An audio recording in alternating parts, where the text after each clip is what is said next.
Assalamualaikum warahmatullahi wabarakatuh. Perkenalkan, nama saya Ari Muda Agustian, NIM 1806700, Penjas 5C. Di sini saya akan menjelaskan tentang kedaruratan medis 3 yang meliputi keracunan dan gigitan binatang. Yang pertama, keracunan. Keracunan merupakan suatu zat yang masuk dalam tubuh dengan jumlah tertentu, menyebabkan reaksi yang tidak sehat. Keracunan melalui mulut. Penyebabnya itu karena obat-obatan, makanan atau minuman kadaluarsa, zat kimia, obat serangga, dan lain-lain. Atau juga makanan yang mengandung racun. Pertolongan pertama untuk keracunan di pencernaan. Yang pertama, korban diposisikan dengan duduk condong ke depan.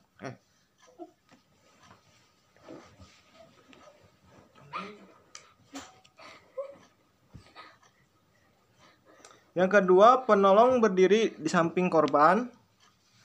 Yang ketiga, penolong harus menggunakan sarung tangan.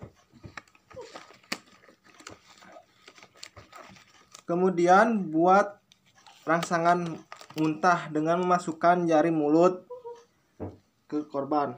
Nah, seperti ini. Bila korban tidak sadar, bawa segera ke rumah sakit atau tidak perlu lagi rangsangan muntah.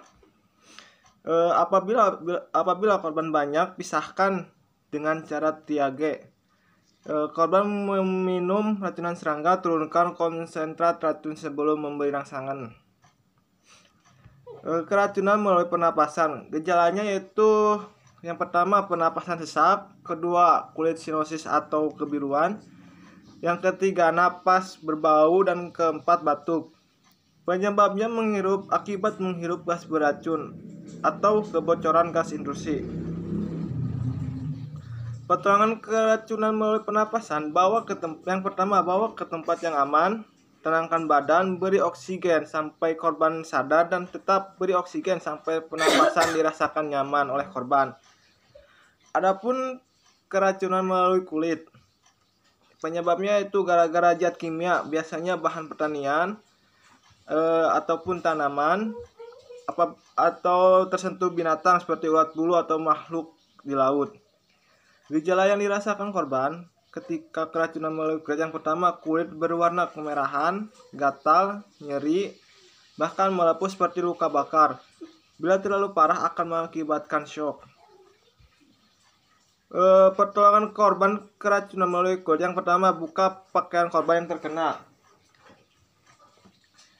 Yang kedua, siram dengan air bagian yang keracun. Nah, misalkan di sini keracunan boleh disiram seperti ini. Nah, itu. Yang ketiga, arah menyiram dari bagian luar ke dalam. Nah, apabila berkelanjutan, bawa ke rumah sakit bisa agar ditindaki pengobatan lebih lanjut. Yang kedua, pertolongan luka gigitan binatang. Gigitan serangga. Gejalanya jika racun dari sengatan serangga itu menjalar adalah urat menjadi kejang-kejang, kepala pusing, demam berkeringat, dingin, sesak napas, disertai muntah. Penanganannya itu siapkan 6 siung bawang putih dikupas dan ditumbuk halus. Lalu kemudian gunakan untuk menutupi luka atau bekas gigitan tersebut. Namun perlu diperhatikan, rasa gatal karena urat bulu tersebut jangan sampai digaruk menggunakan tangan, karena semakin digaruk maka gatalnya akan semakin meluas. Yang pertama, penolongannya itu bersihkan dahulu bulu-bulu dari ulat yang menempel. Gunakan garam yang dicampur minyak kelapa atau oleskan pada bagian yang terasa gatal. Diamkan kira-kira setengah jam. Setelah itu bersihkan. Apabila terserang dari serangga tomcat, dikenal mengandung racun jenis pyoderin yang dapat menyebabkan kulit mengalami iritasi atau melepuh seperti herpes. Penanganannya itu gunakan minyak goreng yang diaduk dengan garam dapur. Ini adalah penawar racun apabila digigit tomcat. Jika terkena pancet atau lintah, tuangkan alkohol atau biasa juga diolesi garam, terutama di bagian mulut lintah. Setelah lintah lepas, bersihkan luka menggunakan antiseptik dan tekan sampai pendarahan berhenti. Gigitan ular. Tanda dan gejala dari gigitan ular: bekas gigitan, sakit yang hebat, merah sekitar luka.